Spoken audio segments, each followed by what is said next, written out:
Hello everyone, आप सभी का स्वागत है आपके अपने YouTube channel academic excellence in school में।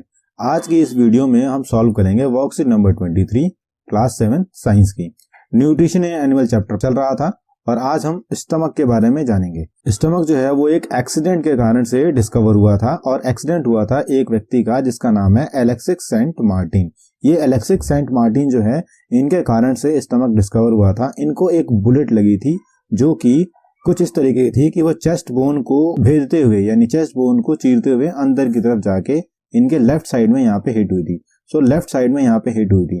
तो एलेक्सिस सेंट मार्टिन को यह बुलेट लगी 1822 में एक शॉटगन के थ्रू, और वहां पे इनके जो डॉक्टर हैं American army doctor William Beaumont ने एलेक्सिस सेंट मार्टिन का इलाज किया। विलियम बी माउंट ने, हालांकि यह डॉक्टर इस जख्म को, जो यहाँ जख्म दिख रहा है, इस जख्म को पूर्ण रूप से नहीं भर पाए। जख्म पूर्ण रूप से नहीं भरने का अर्थ है कि जख्म इतनी जल्दी पूरा नहीं भर पाए, लेकिन इन्होंने फर्स्ट एड करके इसको बैंडेज कर दिया। और बैंडेज करते के दौरान बी माउंट ने देखा कि स्टमक के अंदर क्या क्या चीजें होती हैं। उन्होंने यह देखा कि स्टमक जो है पहले तो अच्छे से फूड को स्टोर कर रहा है। स्टोर करने के बाद उसमें से एक फ्लूइड यानी एंजाइम्स रिलीज हो रहे हैं जो फूड को डाइजेस्ट करने में हेल्प कर रहे हैं।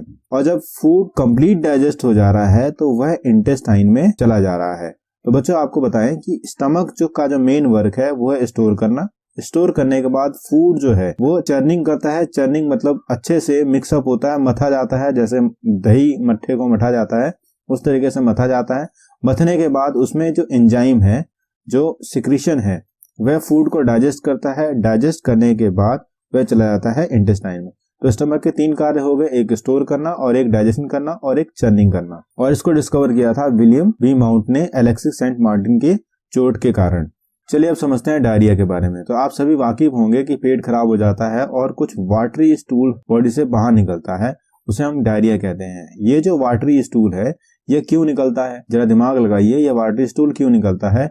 अगर हम कोई डस्ट पार्टिकल यानी पॉइजनस पार्टिकल जो कि हमारी बॉडी को इन्फेक्शन कर सकता है उसको ले लेते हैं, पॉइजनस पार्टिकल। और इंडाइजेशन का अर्थ है, मान लीजिए हम एक पार्टी में जाते हैं, वहां हमने सारी चीजें चखनी है, तो सारी चीजें हमने प्लेट में ले ली और एक एक करके चखा। चखते चखते हमारा पेट भर गया और उसके बाद भी हमने फिर और खाया, तो यह इंडाइजेशन यानी और खाने के वजह से जो इंडाइजेशन यानी पाचन नहीं हुआ तो उसे हम कह रहे हैं इंडाइजेशन।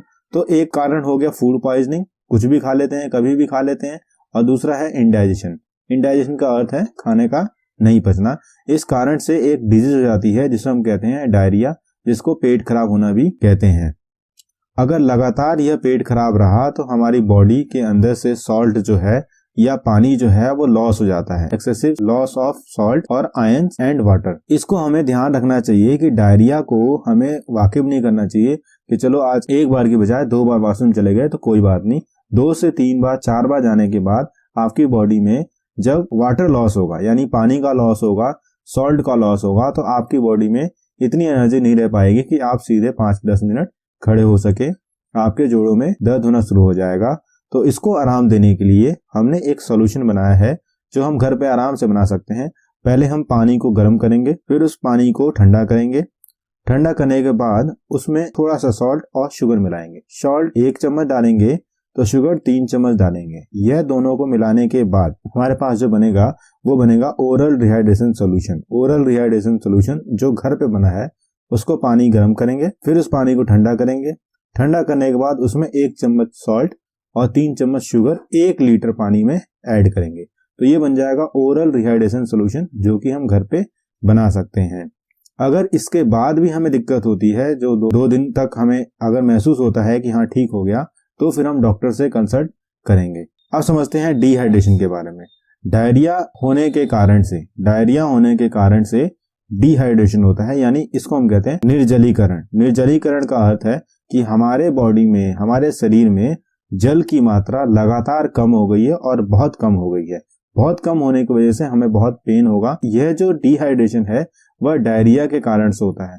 पहले होगा डायरिया और फिर होगा डिहाइड्रेशन। और डिहाइड्रेशन का सबसे इंपॉर्टेंट है कि डिहाइड्रेशन में आपको लगातार प्यास लगेगी। आप 1-2 घुट पानी पिएंगे, उससे ज्यादा प्यास नहीं होगी।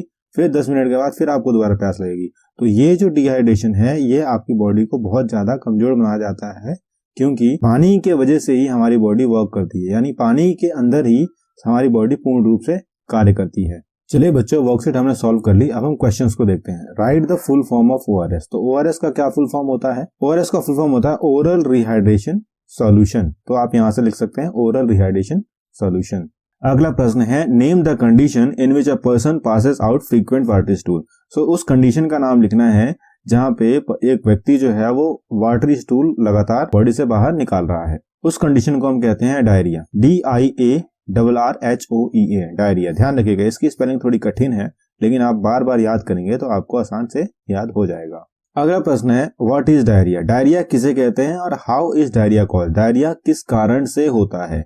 डायरिया किसे कहते हैं? डायरिया किस कारण से होता है? तो यहाँ लिखा है diarrhoea, the condition in which a person passes out watery stools frequently is called diarrhoea. So ऐसी कंडीशन जहां पे वाटरी स्टूल एक पर्सन बार बार रिलीज कर रहा है, लगातार रिलीज कर रहा है, उसे हम डायरिया कहते हैं। और यह होता है इन्फेक्शन से, फूड पॉइजनिंग से या फिर इंडाइजेशन से। या तो इन्फेक्शन से, फूड पॉइजनिंग से या इंडाइजेशन से। अगला प्रश्न है, right the name of person who discover. तो डिस्कवर किसने किया था? उस पर्सन का, उस डॉक्टर का नाम लिखना है। सो डिस्कवर करने वाले डॉक्टर का नाम था विलियम बी माउंट। अगला प्रश्न है, how can we make the oral rehydration solution at home. So ORS हम किस तरीके से अपने घर बना सकते हैं? मैं यहाँ लिखता हूं। सबसे पहले हम लेंगे 1 लीटर पानी, टेक 1 लीटर वाटर, बॉइल करेंगे पहले उसको, बॉइल इट फॉर 10 मिनट्स, फिर कूल करेंगे, cool it for 10 to 15 minutes. Fourth step में हम ऐड करेंगे, क्या ऐड करेंगे बच्चों?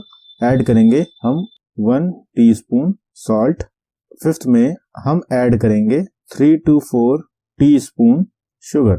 सिक्स्थ में इनको अच्छे से मिक्स कर देंगे। अब यहाँ लिखा है टीस्पून, टीस्पून का अर्थ है बहुत छोटे चम्मच से 1 चम्मच शुगर, और यहाँ पे लिखा है 3 to 4 टीस्पून। तो टीस्पून, यहाँ पे आप शुगर जो है बड़े चम्मच से भी ले सकते हैं।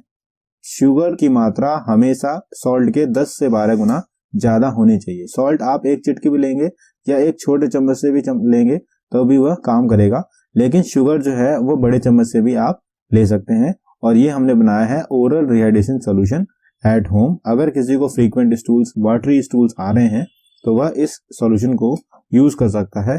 और सबसे बड़ी बात कि आप बनाना भी सीख गए। सो बच्चों, आप मुझे ये बताइए कमेंट बॉक्स में लिखकर कि आपको ये वीडियो कैसे लगी। Thanks for watching. Do like, share, comment and subscribe our channel for further learning. Thank you.